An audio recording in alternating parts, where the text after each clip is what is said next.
Yep. Yes, thank you, Matthew. So charge us some money and run a bloody charge.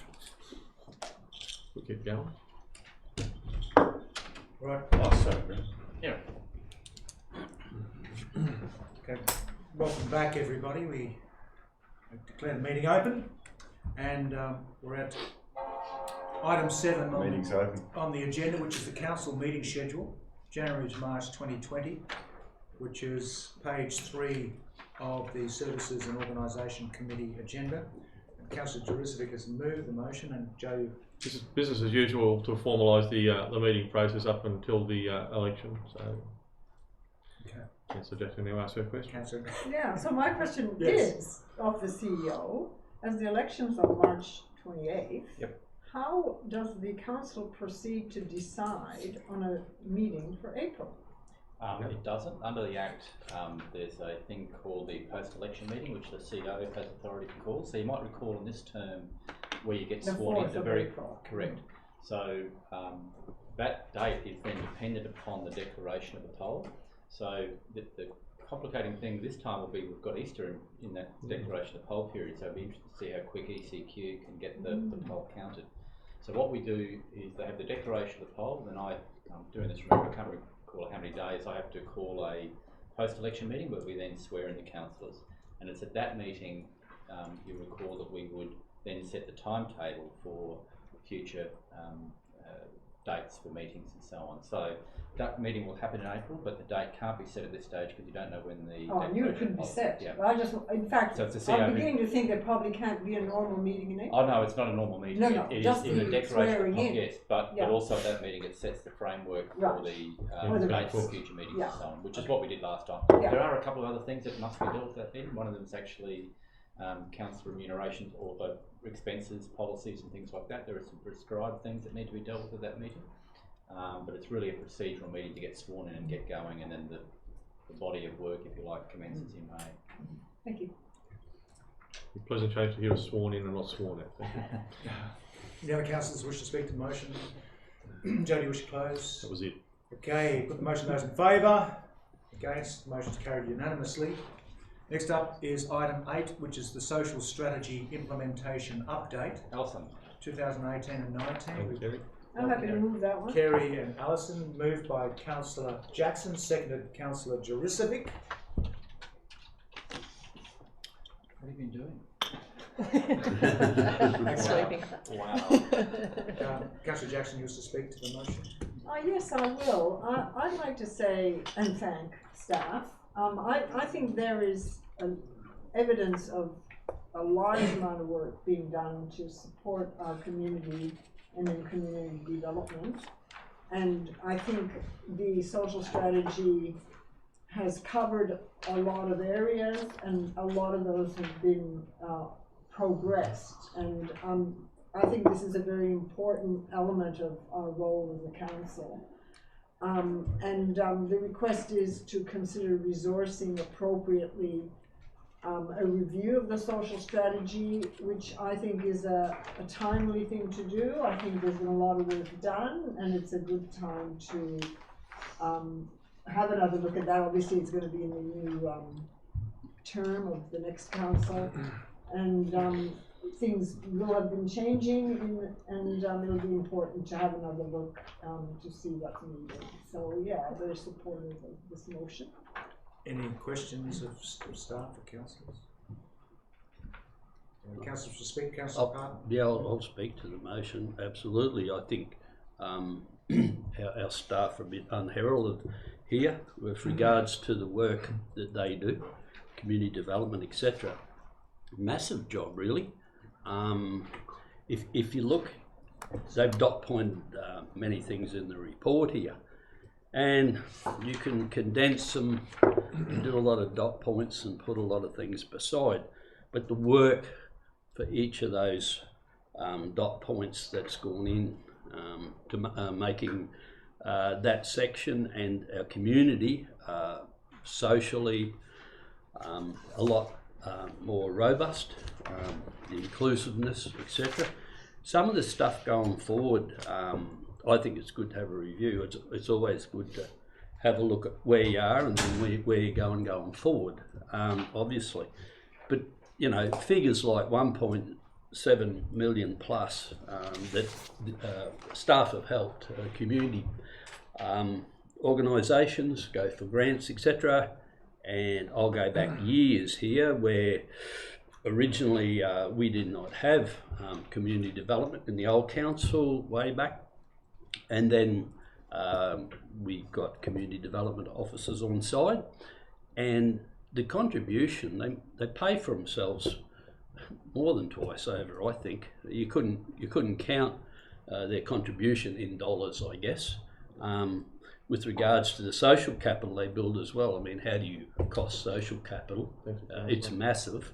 But in dollar terms, given that if I go back to about 1997, the report that's on the record somewhere where Noosa Shire got about $2 a head, $2 a head in grants. Maroochydore was about $12 a head, and I think Caloundra was about $16 a head with regards to state and federal funding and grant opportunities.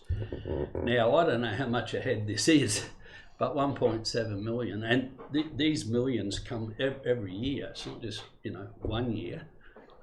Massive amount of funding injected that our people, when I say our people, the organisations within our community didn't have the skills, a lot of them, the wherewithal to actually apply for these grants. So the whole Shire was missing out big time, but not anymore, and we're probably more on the front foot, or at least matching, I would say, most of the shires across the state of Queensland with regards to the money that community development officers help bring in here and the staff. So it's a tremendous effort by them, and the result of that is building that, as I say, social capital big time. And some of the letters on that one, with regards to on page 8 down the bottom, the social services hub at Tate Duke Cottage has changed my life. I was able to not only access housing, but also I received excellent service from Centrelink, Sunny Street and Red Cross Employment Services. Thank you for offering this service to the Noosa community, much appreciated. Now this hub at Tate Duke that our community services virtually set up and meet with the various services across the Shire to help people, whether it's housing, other problems, where to go and what to do, is a tremendous outreach service there. And I think once a month or whatever they meet there, I send people there now. You send them to Tate Duke, they go there and they get the knowledge, whether it's the CES, unemployment benefits they're looking at, whether it's housing, etc., etc. Tremendous service, and hats off to our staff and their achievements. So in the big picture, I just can't say enough about our staff. Going forward, with regards to funding, we always have debates about local governments, what we should fund, what the state should fund and what the feds should fund, and we'll always have those debates. But it just turns out all the time, we're at the coalface, we live here, we're a part of our community, and thus it falls on our shoulders much of the time, whether it's job creation, affordable housing, whatever. We pick up the tab quite often. And so we need to partner as much as we do now with state and federal opportunities with funding from them, and we do. This is never going to stop. This work will go on forever and a day. Affordable housing, I think going forward, we're looking at a policy now to put together, and I think council will do more in this space with regards to affordable housing. Whatever terminology you want to use, affordable housing, social housing, there's all different terminologies. I think in the planning scheme they talk about social housing. Doesn't matter. The point is we have parks here with people sleeping in them and under bridges, etc. You're never going to have enough money to house them or have enough opportunity, but we'll try and do our best for them because it's part of building that social capital. But tremendous work that's done. Can't say enough, give enough accolades to staff with regards to this. Thank you. Thank you, Councillor Pardon. Councillor Stockwell. Yeah, I'll speak. It's interesting when I reflected back on this report compared to the one we just had on the environment grants, and the motion that included reference to tangible outcomes. And so while this report lists a great deal of very good outputs, we have to look into it in terms of the quote that Councillor Pardon used for outcomes, and we know there are outcomes. And I think perhaps when we do the review, the themes are really the outcomes.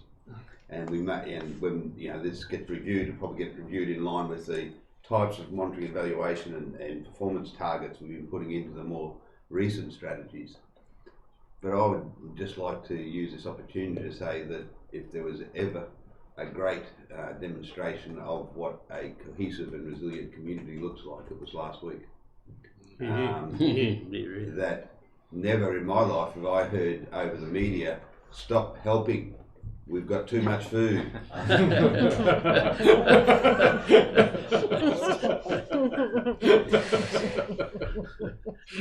I think it is exactly what, as elected representatives, is what we experienced last week was the dream you'd have of how a community would respond to an emergency situation. We're very fortunate that the emergency didn't turn into a significant disaster.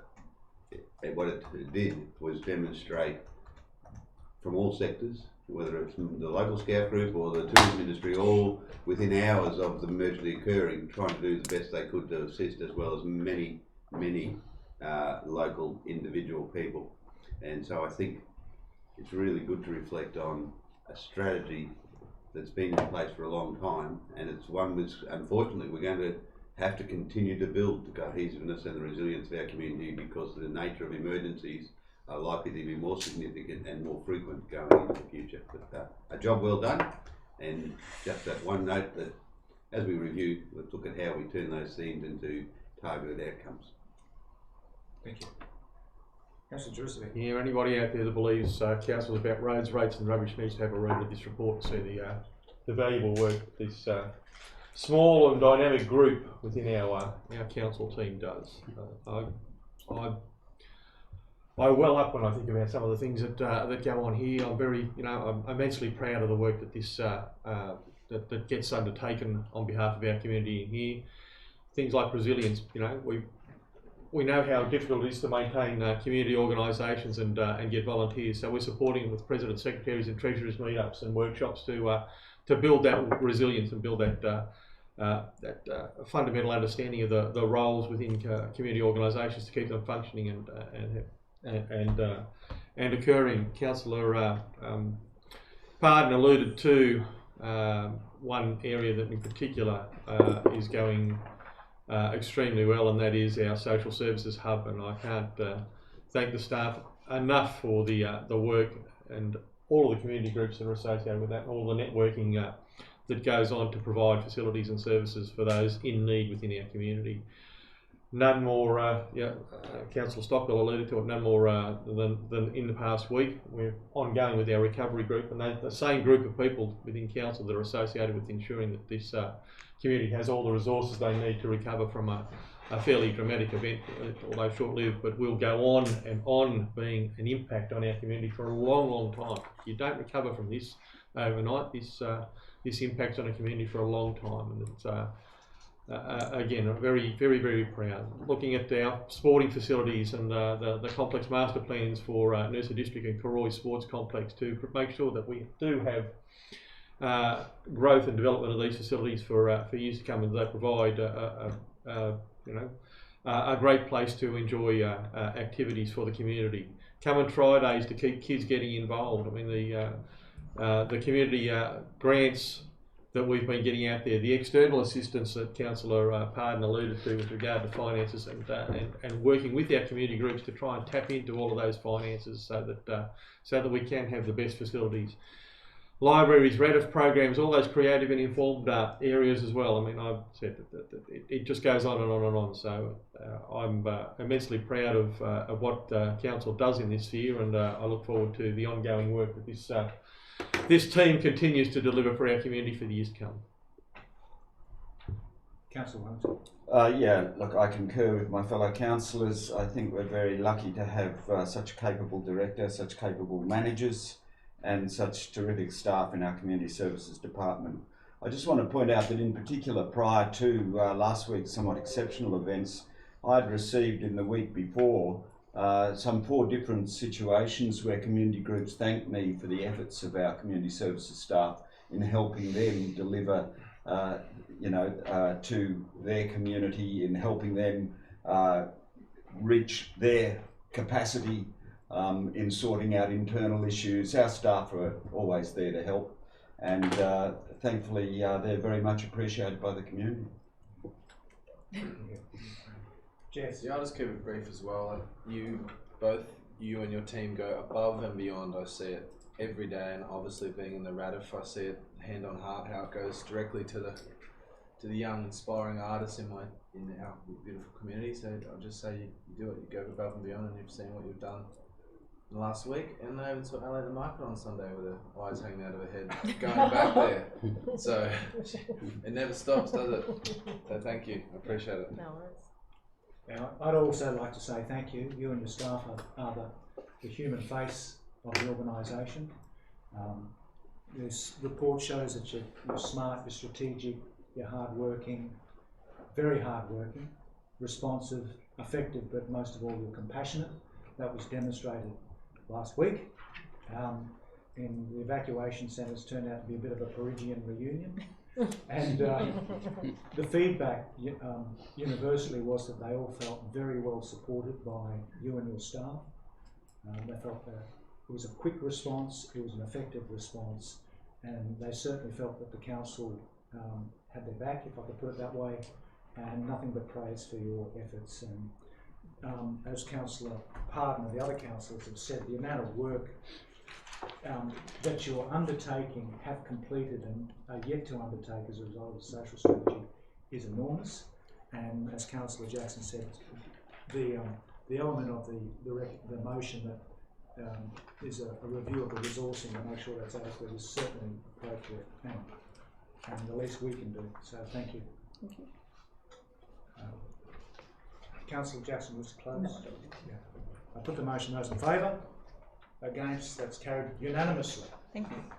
Thank you, Kerry. Thank you, guys. Thank you. This is Next something I item. want you to do. No. Ian.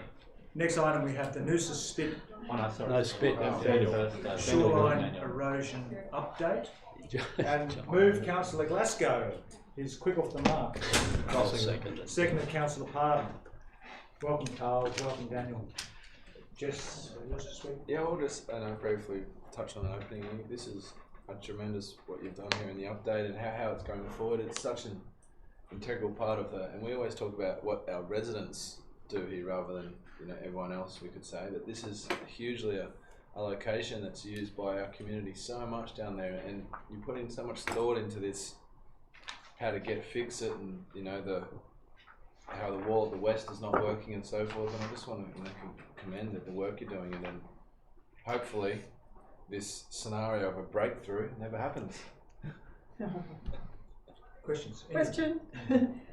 Speaking of breakthrough, I'm just looking at page 20 where it says a Noosa Spit breakthrough would result in high tides being higher along Noosa Sound in the order of 10 to 15 centimetres during peak spring tides. Further modelling is being undertaken to quantify the effect of this change during storm tide events.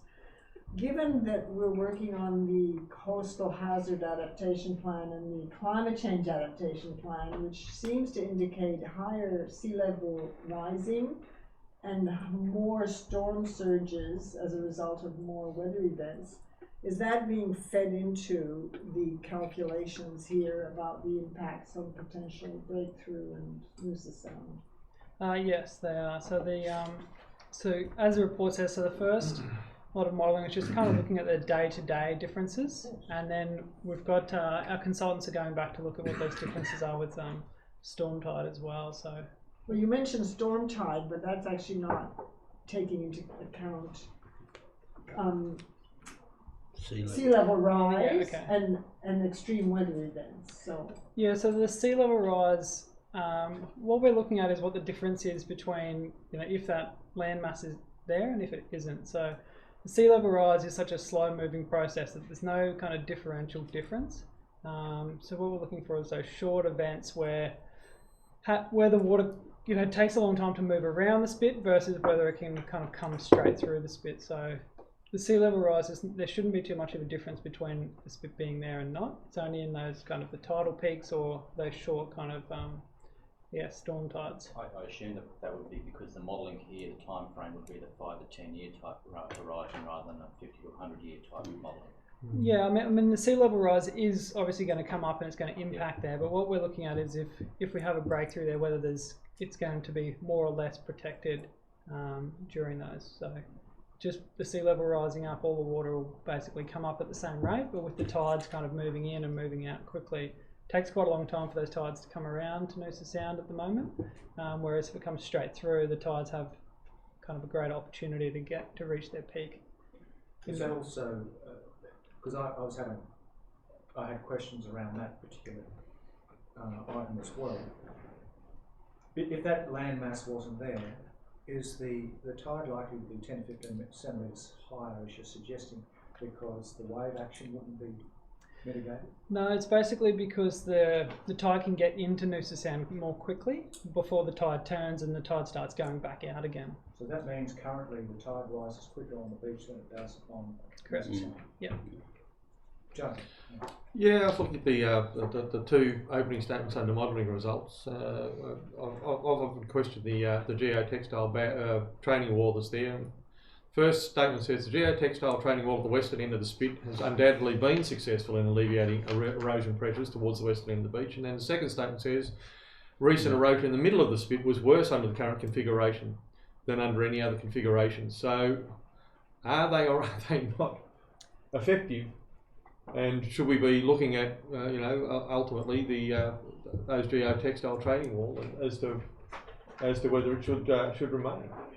Yeah. So the original plan that was put in place back in 2012 had kind of three parts to it. It had the protection of the western end, which is the big kind of training wall. It had protection of the eastern end, which is a submerged structure, and then a future stage, which was to protect the middle. So the training wall has protected the area that it was intended to.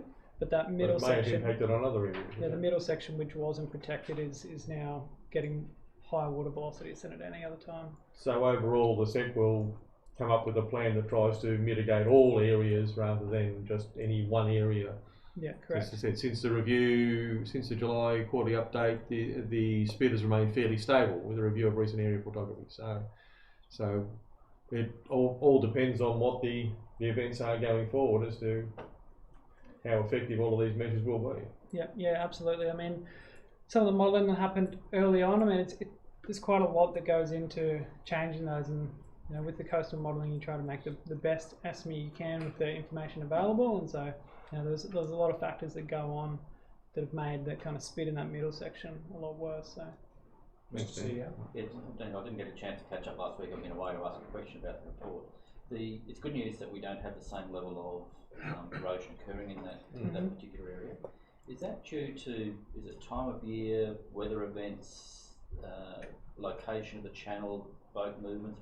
What's the major reason why or do we know what the major reason why the... Yeah, mainly because that central channel has opened up, and so some of the kind of peak water velocities can go straight through that central channel now. Yep. Going into springtime, when we get northerly winds, we tend to get that more sand moving in and closing that up. So there's potential that becomes kind of a spit again, and we only have one channel going around past Noosa Sound. So that central spit, how open is that at the moment? Not open enough really for boat traffic, so it's fairly shallow through there at the moment.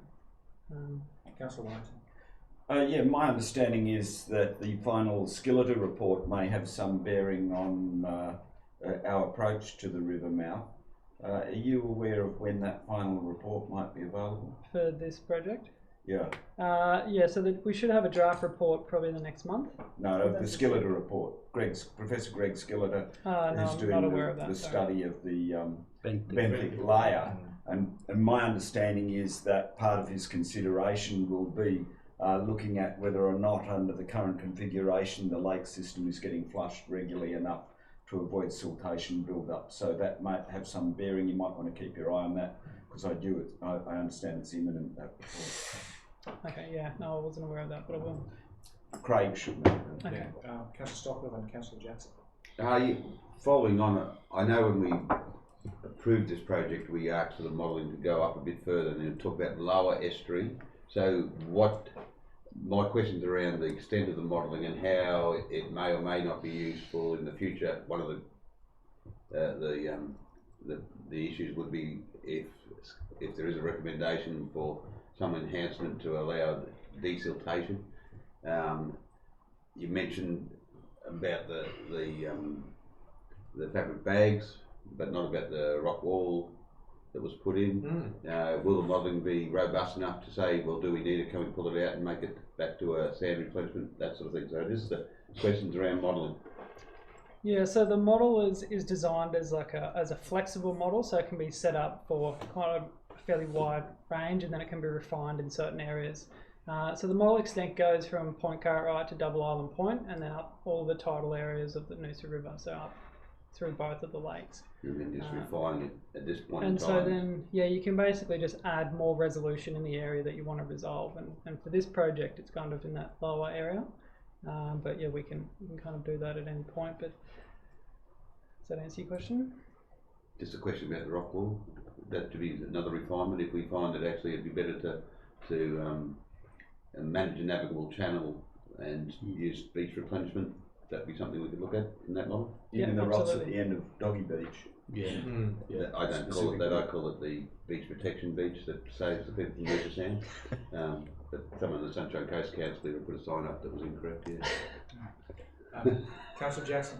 Yeah, I'm just interested also in the stakeholder consultation. So I've noticed here in your report, number 6, number 7, and number 8, it's all coming up quite soon. Can you tell us a little bit more about what the stakeholder engagement and the consultation, how that will proceed, what that will look like? Yeah, so with the project control group, we talked a lot about consultation and how we wanted to go kind of forward with it. And the thought was that we'd done similar type of work, consultation with the coastal hazards work. So we didn't want to kind of go out to the public immediately after and kind of confuse that messaging. So once we get the draft report and that's gone through the council here, we will put that out to a public consultation and question period. So that's the sort of thing of going onto your, say, website and people will comment, that sort of way? Yeah, correct. And in here you've got number 6, stakeholder engagement workshop in Noosa 20th September. So is that something that is in the plan? Yeah, so that was that workshop was for the internal project control group, and that happened last Friday. A stakeholder engagement workshop, it says. Yeah, sorry, that was for the internal. It wasn't really a stakeholder engagement. It was internal. So that was to discuss the stakeholders. Yeah. What stakeholders would You call them stakeholders, okay. All right, thank you. Councillor White. Yeah, I've got a question for Councillor Stockwell. Would you prefer that we stop referring to Noosa Spit as Noosa Spit and instead refer to it as the project to protect Hayes Island? Was that when it was originally constructed, it was the project to protect Hayes Island? Maybe we could refer to the Spit as that? Thank you for that context. Is that a rhetorical question? No, I We'll expect take an that as answer. a comment. Yeah. Yes. You can take that on notice. Obviously, while I acknowledge that the role in the recreational and social role of the beach plays, I think in the past, and particularly when this particular project in the Sunshine Coast Council era was conducted, I think far too much weight was placed on the role to walk dogs compared to its function, its primary role. And I think when you're making decisions about large-scale changes to the estuary of the Noosa River, it is much more important to look at the primary objective and how much best to efficiently save it. And therefore, that's why I think it was inappropriate during the Sunshine Coast Council era to call it Doggy Beach. You satisfied with that answer? Well, not really. Okay. Right. Given that Anybody else really wish- the name Doggy Beach didn't come from the Sunshine Coast Council, it came from residents who were using the beach, and they were the ones that established the name colloquially, not the Sunshine Coast Council. You didn't have to put a sign out. All right. Councillor Pardon. Yeah. Question? No, I'll speak to it. Go on. No question. I'll speak to Just it. because it's your birthday. Don't If, speak to tomorrow. it. Speaking to yeah. Speak Yeah. to the motion. Yeah, You had yeah, the floor, okay, Councillor. yeah, Sorry. yeah, for sure. Sorry. Yeah, regardless of its name, whatever you want to call it, the primary purpose of Noosa Spit was to protect the infrastructure along Noosa Sound after a developer put that development in, and so they built that spit to protect, as I say, future housing, etc. So, and given that, it falls upon us, I suppose now, well it does, as a council, to make sure that there isn't any breakthroughs and there isn't any damage, I would say, to infrastructure along Noosa Sound. Simple maintenance usually, as we do to roads or anything else. This spit, groin, whatever you want to call it, needs constant attention in some way or other. Same as Noosa Beach needs attention with sand replenishment, etc. With regards to putting rock walls, etc. in, I'm anti-rock walls, always have been. But with my engineer's hat on, I could fix this in a couple of months going forward. But I'll see what the experts say in a report coming back, because I know how we protected it in the old council. It was a simple matter of building a berm, pumping up some sand to build a sandbar to protect the Doggy Beach, whatever you want to call it. But the main aim here was to protect infrastructure on Noosa Sound. And I note in the report, we have a legal opinion, and it seems while we're going forward and doing these studies, etc., I suppose it'll always be arguable if we had a breakthrough. One legal opinion will be different to another legal opinion in regards to our obligations and what we actually did here or do here to protect the property along Noosa Sound. So I'll be interested to see. I'm expecting a report next round of meetings, if we're saying a month, but I don't really know. By the time you get the report through, it won't be next month. No. It won't be. So the question is, we said, I thought I heard in a month or so, we were looking at getting the information. That's the Skeleton report, maybe. Is that what you thought? No, I thought we got all these technical people moved. The next meeting. report will be coming through in the month's time. Okay. So you said a month. Yeah, so Yeah, it will be. the draft SAMP report will probably be handed over in 2 to 3 weeks. Yeah. But yeah, by the time that gets through this process, it probably won't make it to the next round. Okay, so it'll be November round. Okay, so then off that we'll be able to go forward and put the recommendations of that report through and do something to stop a breakthrough down there. Okay, thank you. Thank you, Councillor. Councillor Wellington. Yeah, look, it's unfortunate, but it's true that we will be forever playing catch up here because the natural river mouth has been so altered that it no longer can behave in the way that nature intended it to. Before the spit was extended, of course, the development of the Hayes Island area began, which we now refer to as Noosa Sound.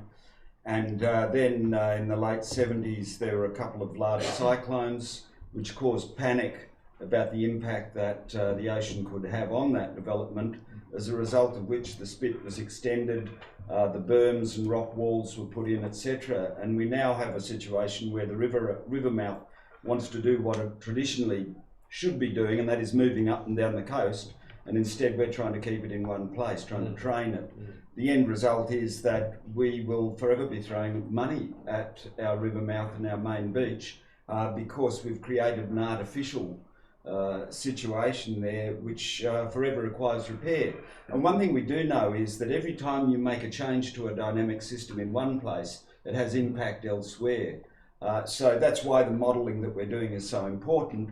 But it's also the case that the work that was done to protect what euphemistically is known as Doggy Beach under the Sunshine Coast Council is going to inevitably have all manner of repercussions which we're only gradually discovering. Every time you put in a hard surface in a dynamic river system, you change the opportunity for the river system to do what it wants to do, and you never know really what the repercussions are going to be. I accept that in the past, dredging, etc., was considered to be an appropriate response. It would be nice if we were gathering greater information about how to deal with dynamic systems like river mouths, so that into the future we can spend less money on trying to control Mother Nature and prevent the sort of activities that she wants to engage in, such as moving sand around. Thank you, Councillor Wellington. Oh my God. Councillor Jackson. Yeah, I'll just probably say that I'm really looking forward to seeing the results of all this work, because I think it's really is important that we're having expert input, and that we will then be able to see what the experts are suggesting be done. I think even for the doggies, it's important. Thank you. Thank you. Other councillors. Yeah, I can go with comments of the mayor. It's something that was artificially created. A lot of people that visit don't realise that the spit is artificially created. We've got a river mouth that used to meander and is now being tried to control. And when you try to control nature, these are the issues you have and you face. So the ongoing costs and remediation is trying to find the most ideal solution, I guess, going forward, or rather than just relying on the resource or the ideas of the past. It may be that we resort to the same sort of thing, but then I await this step with bated breath to see what the solution is for the future. And I hasten to add that the man-made solutions that have been thrown in there in the past seem to create more issues somewhere else. They may resolve one issue, but clearly they create problems elsewhere. So trying to find a solution to this for the long term will be a challenge. I wonder if we can ever meet, but anyway. Councillor Stockwell. Briefly, I think from the project perspective, having a fairly up-to-date and robust model will help both staff and ourselves make decisions about a very complex system. And I think the Mayor quite rightly referred to it as a dynamic system. And it is a system in all true words, with inputs and outputs, and it's always good if you can have science to support making decisions about how to most effectively, efficiently, and at least cost, with minimal impact on other values, achieve the objectives of beach protection. And in the past, and it goes much further back than the Sunshine Coast Council, but I like picking on them, is too frequently the engineering solutions to the current set of erosion have been adopted with too little understanding of impacts, resulting in at times other erosion problems. And this is what a model will help you avoid, is to try and understand the potential flow-on effects of different interventions in different locations, and as I said, trying to achieve the major objective, which is beach protection. Thank you, Councillor Stockwell. Councillor Glasgow, you wish to close? Oh yeah, just briefly. As you can see, it's a very warmed bit of beach, or whatever you want to call it, rock wall or doggy beach or protection in the community. I don't think there's ever been any angst about not doing any investigation here and spending any money on getting this right, because it's someone who's spent a lot of time there over the years. It's integral we get it right. And I'd just like to say that what we've done at Main Beach, I was only down there this morning, this is how we can bring sands back and bring the beach back to a way that's it's meant to be. So hopefully in the future we will save Noosa Parade or whatever we're doing there, and I'm sure I have full faith in you two lovely gentlemen it'll get done. So good work. Put the motion, those in favour? Against, it's carried unanimously. Thanks, Daniel. Thanks. Thank you. Thank you, Carl. Next up, we have the Waste Management Annual Report. Welcome Wayne Schaefer and Ian Florence this time. Dynamic duo. And Kerry. I'm going to keep them under control. Any questions for the staff? Joe? Yeah, thanks, guys. Expenditure in the report indicates that total expenditure was over budget, but in the report it mentions operational expenditure was below budget. So, what was the significant movement in finance costs that related to the annual review, or that related to the expenditure going over budget? I'm sure Councillor Juristovic will remember that discussion at the Audit Committee, which is about the provision of the landfill restoration. For those that are listening online. Thank you. Any other questions? Was the only question? Oh no, I'll wait. Yeah. We have a motion. Well, Does well, anyone care to move it? Someone, I'll move. Move from Councillor Juristovic. I'll second. Seconded Councillor Pardon. Joe. Said another great year. Another a lot of work being undertaken and a lot of changes with regards to waste levies and managing the expectations of waste going forward. I think it's a good outcome from staff again this year, and I want to acknowledge the hard work being done by the staff and thank them for all their efforts for the year. Thank you. Okay. Any other councillors? Councillor Stockwell. I'll just briefly, I think the one element of the report there about the changeover in our doggy bag dispensers. I think that's a really interesting exercise in terms of how you do get flow-on effects from regulation, and that one's totally unexpected, that all of a sudden people feel that it's their right and privilege to reel up another 1,000 plastic bags for whether they're going to the back of the camper van or whether it's going to the local markets to put your produce in, wherever they're going. I think it's a great idea just to change the way, so it's much easier to see someone standing there pulling one off at a time for 1,000 than it would be rolling them off. And I just think it's really interesting in terms of waste management and education about behaviour change, about how people perceive public infrastructure and what it's there for. It's a lesson well learned. Councillor. Yeah, you're right, Councillor Stockwell. It is interesting. Always the knock-on effects, isn't there? It's without really realising what can happen. Just the, I suppose, a question to start. Riviera, the feedback from the community I'm getting is the prices are going up, and thus there's less movement of goods out there, but having read the report, that doesn't seem to be. So what would your reply be to the general public? A perception or a reality that the second-hand goods, etc., that's sold at the tip are becoming sort of exclusive, more expensive, etc., etc.? I suppose generally the feedback is that the shop's doing well and they're moving a lot more than they had previously, and they're retrieving a lot more than previously.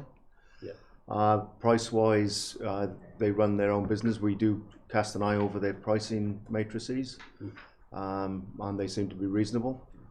But like I say, they run their own business, and what we want to see from them is that material is moving through the shop and being reused. And by all their reports, material's moving through. Yeah, no, thanks for that. It's in the report, and I just thought I would share with you some public opinion, and that's perception and reality, and I understand that as a councillor. So yeah, capturing a lot more. There's still a lot going to landfill, and we see an increase. So why do you think that's happening? What is there some, we do the annual curbside pickup. Why do you think a lot of people, I know some people have gone there with furniture, etc., and they're full, they can't handle it. So why do you think that this is happening? Just throwaway society? Yeah, I think that's basically what it comes down to year on year, as a general community, and wider than just us. Waste is being produced, and more every year. Yeah. Well, the point is, there is a lot more capture. You got the figures, you know your tonnage, etc. So that's the upside. Throwaway society, can't do nothing much about that. Thanks, Mr. Chair. Yeah, I had a question also. That excellent report, extremely comprehensive. Councillor Pardon touched on and went to the heart of a really worrying aspect, and that's the difficulty in reducing the amount of waste going to landfill. You are recycling more, diverting more, yet still the amount going to landfill continues to increase. Do you have an opinion on what the answer is? Whether it be at a federal or state level, is there any answer? Mr. Chair, I attended a forum with LGAQ about a week ago, and the comment was made by the president of WACRA, which is the Waste Management Association of Australia, that local government should be doing more to prevent the generation of waste at the source. Now, I thought that was an incredible comment to make when we have no control over what's manufactured or what comes in from overseas. The federal government, in my opinion, needs to make a greater effort in terms of manufacturing goods, that ensuring that manufactured goods can be recycled. It happens overseas in European countries. It doesn't happen very much in Australia. We're moving in that direction, but not quickly enough. The problem we've got is that our recycling rate is lower than our generation rate, and we're a throwaway society, particularly with goods coming from overseas. How we solve that problem, if I had the answer to that, I'd be able to solve the world's problems with waste. I don't have a problem. I don't have an answer. The other question I had related to the amount of green waste. You've reduced the amount of green waste going to landfill significantly. I wanted to has there been a measurable decrease in the amount of methane that's been flared as a result? And will that impact on our long-term plans to Ian's probably more up to speed. From the flaring? Ian's probably more up to speed with our leachate methane volumes. The methane amount that we're capturing has dropped a little bit in the last 12 months, but that's more of an operational issue with where we are with regard to our filling of the landfill. So we've moved from an area that we were able to cap into a new cell, and you can't cap and capture the methane out of the new cell because it's a shallow sort of short lift. But in the next 2 or 3 months, we'll be capturing methane from that cell as well. So we're hoping it's going to go up significantly then. So it will go up, but the amount of methane, well, are you able to ascertain what the total amount of methane generated by the landfill has significantly reduced as a result of you diverting more green waste from going to landfill? The experts rate per square metre for cubic metre, for example. The experts tell us that the amount of green waste that we're taking out won't significantly affect our methane extraction. Why? Not to a significant degree. Thank you. Councillor, just to see. The eighth councillor. Sorry to insult you. Just a quick question about diversion rates and recycling. So we're currently sitting at 42%. We've got a goal, a state-imposed goal of getting to 55% by 2024. So 2 questions. One is, are we going to make it? And second is, who else out there might make it, and what are they doing that's different to us? So if we do any benchmarking, you look at our diversion rates compared to other councils or similar councils. So the 2 parts of the question. Good question. Yeah, very good question. We're probably on a par with most councils. I was previously in Cairns. They were doing slightly better with the Bedminster system, but there's been a lot of costs and challenges with that. So we're on a par, and I suppose long term meeting that 55%.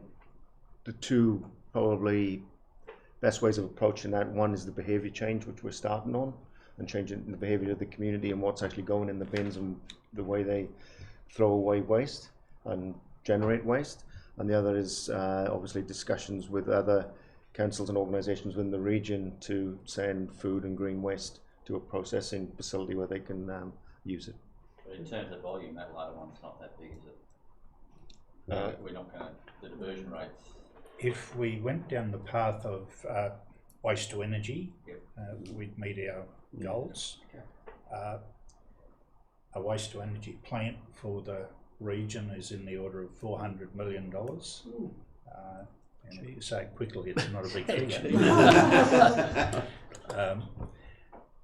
I'm not sure where we're at with the arrangement with our MOU, because Moreton Shire is dealing with an EOI at the moment, and we can't really get information out of where they're headed for a couple of months.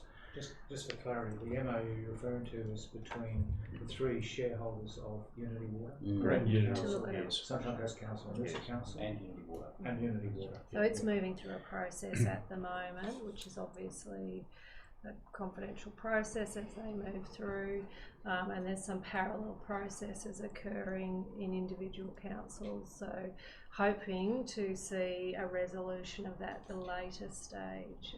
So what it is this waste to energy and how councils use or look at their waste as a resource, not a problem, is really a bit of an emerging issue.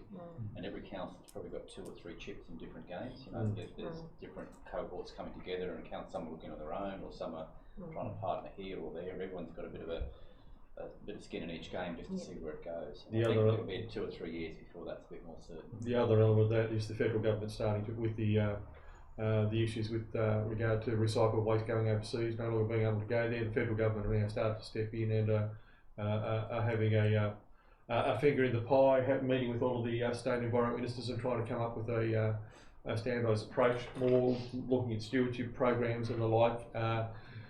You mentioned packaging. There is a covenant on packaging coming into effect in 2023 off the top of my head, where all of the producers of packaging will have to have a new strategy in place, so that more of a stewardship program, so they take that packaging back or make it recyclable, so that it does come back through the process. That's something that's one of the first projects that's been agreed upon by all the state environment ministers with regard to a national standard, in essence, with regard to packaging and how that's affected. There are there are many stewardship programs that are already in place that are very effective, and tyres is probably one of the leading ones. One of the ones that that I think we need. Point of order. If I was making a speech like that, I'd be prevented from doing it. Chairman, is this apologies, I should be talking to the motion if you like. Yeah, you talk to the motion. Thank you, Councillor. He already has. Oh, sorry, Joe. Is this a... Oh, sorry. You've opened. Sorry, I have to be closed. So that could be part of my closing. You can part of your closing. My apologies. And I was answering a question, then I progressed on. And just to clarify, there's no discrimination against any councillor sitting around this table. I guess in answer to what your question was, Brett, what is the solution? It's not a single solution. No. So it would be a multifaceted response, and it requires change from our community, and it requires us to be continuing to trial different approaches. So being focused on looking at a response and then testing that response to actually see what sort of an impact that has. So the behavioural change that we're doing at the moment, really looking to see if we put certain measures in place, can we then impact our customers' behaviour?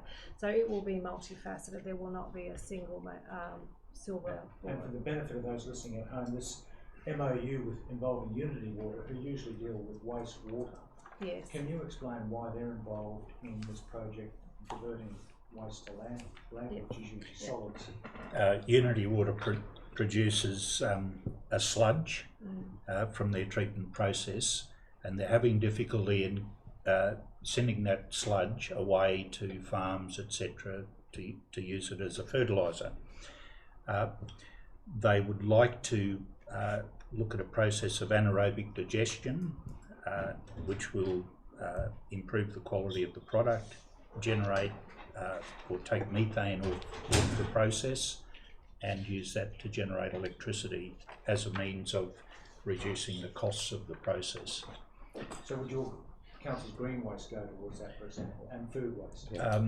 Green waste is not the most suitable product for anaerobic digestion, and that's one of the issues that we need to work our way through. But food waste is. Food waste is certainly available for anaerobic digestion. So, yeah, I'm just asking a question. Yep. So the question I had is, have we looked at the challenge that you enunciated, provided to local government about affecting packaging upstream? Have we looked at the potential levers, either through a local law or the planning scheme, such that local manufacturers and retailers have a whole of life cycle product responsibility? Is there an opportunity to lead some of the custodianship locally? Because I think if 2023 is when industry thinks is an acceptable time frame to do what they should have been doing for the last 20 years, I don't think it's acceptable in Noosa. I think it's something we should actively look at is, can we have conditions in planning approvals or conditions or local law which says if you're selling a product, you're responsible for a whole of life cycle, you have to have it coming back. So I think there's a question hidden in there somewhere. The short answer is no. From a planning perspective, a town planning perspective, we can deal with the land use. It's not about individual products or what products do or don't do.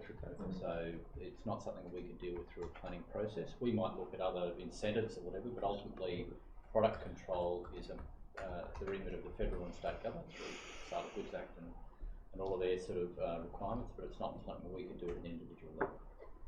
However, what we are doing is in those areas where we do have either some area of control or influence, we are looking at that upstream element. So, for example, our own facilities within council or the organisations that we might support who are doing events, etc., we would be encouraging them and providing them with information on how they could better reduce their waste. Or procurement would be another one. Yes. If we were actually procuring a product, we could have that as a reminder. Yes. Yeah, with regard to behaviour change and some of the bin auditing that we've started to undertake, I know that's since waste levies have been introduced in southern states and the like, it's been a fairly prevalent mechanism for trying to drive behaviour change in those areas. But as far as Queensland goes, are we one of the first councils to undertake bin audits? Yeah. Yes. Thank you. Okay. I have another question. This municipal garden waste, that refers to the amount of garden waste that Noosa Council collects? Yes, in the yellow line-littered bins. That's not council operations, it's community people. Okay. Thank you. Any other councillors wish to speak to the motion? Joe, do you wish to close? Yeah, I thought I was actually sort of alluding to answering some of the questions that have been raised through the process there previously, so I apologise for if I continued on and actually went into closing arguments. But no, I think some of the challenges going forward will be things like stewardship programs from a federal level and how the waste levy is managed and utilised from a state level to drive new programs and new incentives, which will ultimately be the ways and means which we get that try to achieve our target rates for diversion. One of the points mentioned within this and Councillor Pardon talked about Reviver. Reviver have been processing nearly 4,000 mattresses, recovering and recycling a further 12.5 tonnes of foam and that. But programs where council have been left to deal with the manufacturer's product and have to then break it up and try to dispose of it and all the rest of it rather than the manufacturer, and those sort of stewardship programs I think are things that could certainly save us a lot of time and effort, and our community a lot of time and effort, and having stores take back products that they supply in the first place, and having those responsibilities are I think the ways of the future that the federal government and state environment ministers will be looking at with regard to the future. Thank you. The motion, those in favour?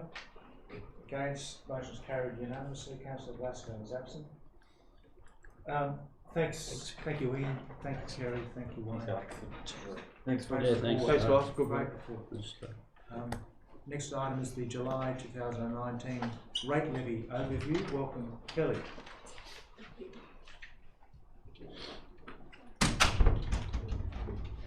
Questions for Kelly?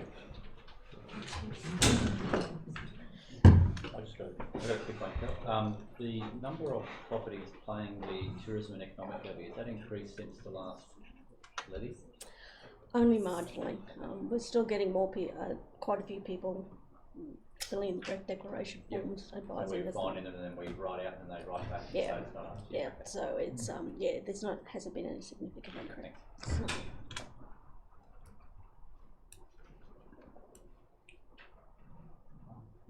So, I'll move it. Move Councillor Glasgow, I'll second it. seconded. There you go. No, No, I had a question. You seconded. Okay. You're fine. I'll second it. I just, Councillor Jackson, seconded. I was just going crook. I should sign up and get the $1,000. Who got the $1,000 prize? Jess will have to speak Sorry. first before you can ask Oh, yeah. questions. No, I can ask the question. Oh, he changed it. That's why I know he changed it. Jess, you waive your right to. No, once again, Kelly, I've just from, I'm not an expert in this field at all, but tireless efforts from you. You always get the T's crossed and the dots I'd, and I don't know how it works out to become whatever it becomes in the end of it, but it's amazing. thank you. Now you can go, Frank. Oh, yeah, sorry. I should have known that one, Brian. Oh, I'm getting old and tired. So someone won the $1,000 cup. Yes, it was You did. a lady from Victoria actually who wasn't even aware that the competition was on. She just signed up on the July 3rd, a few days after it started. So she was the Women Southern. Can I add to the story, because it is a nice story? Yeah. The lady happens to be the daughter of a community stalwart who passed away some years ago, Dan Chandler. Oh, there you go. Oh, fantastic. So when rung to advise that she won, she then said, has Brian followed up on my request to give Stan a commemorative plaque on the They're building it now. Right, any other councillors have any questions for Kelly? Was to speak to the motion? Any problems? Anything keeping you awake at night, Kelly? no, it was a good levy considering the amount of changes that we put in place. It went through quite smoothly. All the changes to the waste and to the differential structure seemed to not cause too much angst or unrest in the community. Just a question. The amount attached to the rates notice for is it the rural and emergency services levy? The What's rural fire levy. Rural fire levy? Mm-hmm. What does each property contribute towards that? Do you remember the amount? $25. $25. Thank you. Alright, Jess, you suppose? Yeah, just like I said, it's just so many more levies, and the way you're dealing with the waste this year, it's been very intricate, so keep it up and onwards and upwards. Thank you, Kelly. Thank you. Put the motion, those in favour? Against, motion carried unanimously. Thank you. Thanks, Kelly. Suggesting the Peregian residents might like to contribute to the rural fire levy now? Well, they do already, $25. No, I wouldn't let us through. Not that's Yeah, a rural area, that's what I said. A Is lot there- of rural services came to Peregians. Is there a levy for the? No. That's the QTS? emergency services one. Is you're there an thinking of. emergency service? No. Okay. Right. Okay, minor change, this is a report direct to General Committee. The minor change to development approval for a material change of use of premises and recreation for reconfigure of a lot at 215 David Way, Peregian Beach. There is a request. Yes, there is. Just can you outline the process, how we've got to here and where we That go? would be a good idea, thank you. Sure. Councillors, you'll recall this application was decided by the courts. It was subject to an appeal, which makes any requested changes to this approval makes the court the assessment manager. So the applicant was seeking some changes to this approval. They have two options to do that. They can make an application to council for a pre-response request, which is to get an indication of whether council would support or not their request to change, or they can go directly to the court and then the court asks council for their response. In this situation, the applicant had made an application to council for a pre-request response, however, had not paid the fee for that application, which is part of the application process. We, in error, processed that application, which was resulted in the report coming to council, our system said the fee had been paid and then hadn't. And that was quite a conscious thing by the applicant. They actually were not wanting the council to pursue the pre-request. So it was an officer error that processed it and flicked it saying it's been paid and we've done the report. So the applicant's intention is to go straight to the court. They've got like I said, 2 avenues. They're going to go straight to the court, and at some stage, subject to what they put to the court, council will be asked to have a position and response, and at that point we'll bring a report to council. So there's an alternative recommendation reflecting the applicant's intention, and that this matter not be or can't be considered by council today. Okay. All of them. Yeah. Moved Councillor Jackson, seconded Councillor Glasgow. Can I suggest that the recommendation or proposed motion be read out for those who are watching at home? Okay.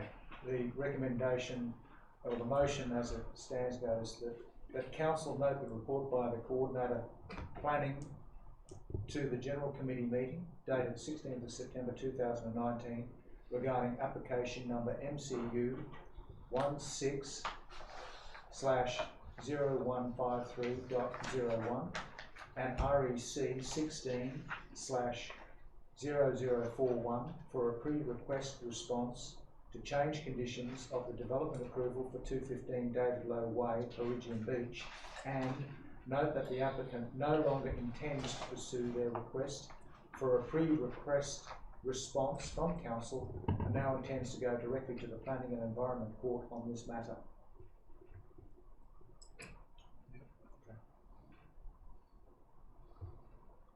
Pregnant pause. Any councillors wish to speak to the motion? Okay, I put the motion. Those in favour? Okay, it's carried unanimously. Thank you, Kim. Trent. Now move on to the final report, Yep. which is the financial performance report for the month of August. Welcome, Trent. Thank you. Councillors, questions for Trent. Councillor Jackson. A little question on page 20 under the year-to-date measures for financial sustainability. How can measures for financial sustainability be considered in any way statistically valid after 2 months? It would seem to me that it's too early to assess that. We've compiled quite a range of statistical indicators. You'll see obviously the summary at the top as well as the further ones later in the report. The idea is to provide better understanding obviously to the community as well as the users of the financial report, how those statistics change during the course of the year, but also a regular update as to what our fiscal flexibility is. For example, net financial liabilities ratio doesn't move significantly during the course of the year unless we have a major event or we undertake significant borrowings. So the idea is by putting these up, we're providing some more transparency about our financial position, our flexibility. Some of them will move during the year, so obviously early in the year the position is very different to the end. An example of that would be the operating surplus ratio. But it is also explainable because it's very clear that we have a very large profit at the start of the year in our July and August position because the revenue comes in and we haven't spent it yet. So you'll see that trend, and we forecast that trend during the course of the year so that we will end up at the end of the year with basically a zero surplus ratio. The same way our operating surplus is higher at the start of the year than it is by the end. So it's just to try and help show those trends. I'll just add to that. So for example, the third one, the cash cover ratio, that's a good one to have throughout the year because you can see how much cash we've got to pay our debts, and that one will move up and down as we, they get the cash in and we spend it, that will come down. The last one's a bit more interesting, the asset sustainability ratio, because that really is then going to be hooked into our capital program, and that one probably needs a bit of explanation perhaps underneath, or something about how that will actually ramp up as we go through the year. Because if you look at that at the moment, 8%, you're going, well, the target's 80. That's really a point in time one that will change as we go up, whereas the cash cover ratio is something that's going to change throughout the year as we go through our cash holdings, go up and down or whatever it might be. So I think your point's valid in terms of some of these are really at a point in time and they're quite relevant to us at that point in time. others is the journey through the financial year. Right. And there are two different types in there, I think. And it is in that similar aspect, like us tracking a year-to-date budget versus a full budget. Yeah. And there is supporting information on page 25 Okay. where it shows for a lot of those ratios how that trend looks as we course over the year. Yeah, sorry, I didn't see that. Page 25. Just to Okay, thank you. also clarifying explanation for you, Trent, for those who are looking at the net financial liabilities ratio, the target is less than 60% is a good place to be. We're currently at -7%. Sorry, we're budgeted to be at -7%, but the actual is -41%. How can you be at -41% in this ratio? Could you explain what it means, please? It means that our net financial liabilities, which is how much we owe, if you like, in terms of our borrowings, versus how much cash and our assets we have, our current assets we have, divided by our liabilities is less. So we owe a lot less than what we actually have in cash. So that's where it starts to go into negative. So for those organisations, and the old ratio that they used to use is what called the debt equity ratio is the one they used to talk about. By being in negative, we're basically saying that the cash we have far outstrips and our current assets in terms of our debtors far outstrips what our liabilities are for our loans. So to run another way, if you've got a $100,000 home mortgage and you've got a $50,000 term deposit, then you're going to be a positive one. If you've got a $100,000 mortgage and you've got $200,000 term deposit, you're in negative territory, and that's a good thing. So you actually. So negative is actually desirable. For those who are looking at this for the first time. That's right. So anything under 60 is considered by QTC to be a safe or sustainable position to be in. Obviously, an ideal would be 0, and we're in a very strong position. We're being in negative, and that's indicative of the fact that we need a liquidity ratio, liquidity analysis with Queensland Treasury last year. They identified that we did have long-term surplus cash, and it enabled us to make that early loan repayment last financial year, and we're obviously still in quite a healthy, sustainable cash position with our liquidity, which means we can reassess what we do with that cash again in 6 to 12 months' time again, Councillor. And there are a handful of councils I around still the have another state. question related. So relating to the trends on page 25, each of the charts on page 25 have a different horizontal axes. One goes 1, 2, 3, 4, 5 to 12, one goes to August, one goes to June. Why are they different axes? It depends on the nature of my apologies there. With the operating surplus ratio, you've probably picked up an error of mine there. It should be July through to June, not 1 through to 12.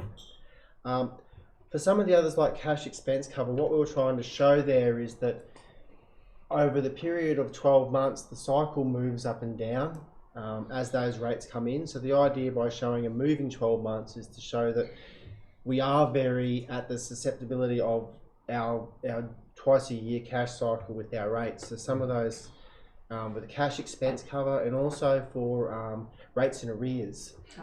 So whilst we, if I were to report just a flat figure for rates in arrears, for example, in December, when a lot of the rate payers who are on payment programs come to the end of their payment cycle before the new rates come in, it would look, we have an exceptionally low arrears ratio, would look fantastic. But if I then gave you a snapshot in July, it wouldn't necessarily be indicative. So for those ones, we're aiming to move it to show the cycle. That's good. Yeah. For some of the ones that are static for July to June, it's about the fact that we have a end of financial year ratio to report. So the asset sustainability ratio, for example, is one that is in our statements that we're finalising this week with the Queensland Audit Office. And so our target is the 30th of June figure. It's can we get above 90% with our renewals? Thank you. Thanks. Just going forward, Trent, with regards to interest rate trends dropping dramatically worldwide, and then Australia starting to have a look at this and following, I guess. But even so, the question, I would not think, given our current position, the impact would be all that great. There'd be obviously some impact. We're not going to get the return on investment, but I don't think it's going to be too great going forward on us.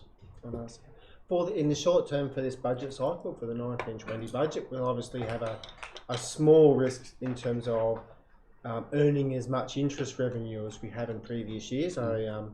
We've just had our last round of term deposits mature this month. Some of those were at 2.8%.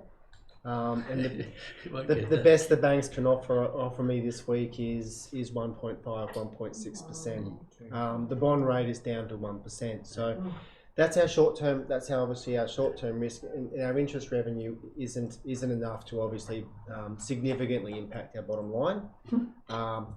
But it does then enable us to, as I said before, we reassess our cash and our debt position towards the end of every financial year now moving forward to see, well, are we better off borrowing at a low interest rate, investing, what's our surplus cash looking like, and actually having a more rigorous discussion about our liquidity each year. Yeah, just supplementary. So going forward, given the possible borrowing rates, and as you said, we paid off that 10 million, you feel we might have a discussion with regards to possible paying off in the future some more money that we're tied up to at about 6.1 or 2, whatever it was. I think with each financial year as we come as part of the budget process, it is an astute thing to do once we know what our capital works program looks like, we know what our 10-year commitments in terms of expenditure looks like, we then reassess what our debt and borrowing should be for the coming year. Definitely. Okay. Thank you. Chris, you wanted to move this? Yeah, I'll move it. I'll second it. Seconded Councillor Glasgow, seconded Councillor Drusidic. Yes, you wish to speak to the motion? You can open or close. Well, okay. Any other councillors wish to speak to the motion? Just pleased to see that the MOU with Unity Water has netted another $11,000 towards water bottle filling stations for the region, and Mr. CEO, I'm glad to see the staff training is, whilst distracted below budget, that another $3,000 is committed for future spend. I'll keep a close eye on making sure our staff are getting their couldn't go without mentioning that. You're consistent, Councillor Councillor Jerusalem, if nothing else, and keeping the CEO on the job there. A good thing, yes. And just like to thank staff, and it'll be interesting going forward. We're fortunate that we're in such a strong financial position that we can actually look at possibly discussing in the future options here, where a lot of councils across the state of Queensland just couldn't even consider reducing debt. Thank you for your rigour, and the staff and finance. We're in a good spot. Thank you. I just had a question, Trent, about the Croy butter under materials and services. Croy butter factory, 59,000 below year-to-date budget. 3% or 5k, 148k budget spent. Is that maintenance work on the boat? No, that's a grant, and it's just timing of the grant. So we assume that by the end of August we would have paid that contribution. It'll likely come through next month. Yeah, no, I just thought under materials and services, I wondered if could it be the grant? It was. Okay, thank you. Any other councillors wish to speak to the motion? Jess, you wish to close? Yeah, just briefly for the enjoyment of our audience, about how we just have to remember we are, if you talk about it in a business respect, we're only a 6 or 7 year old business running now. We're in such good financial state.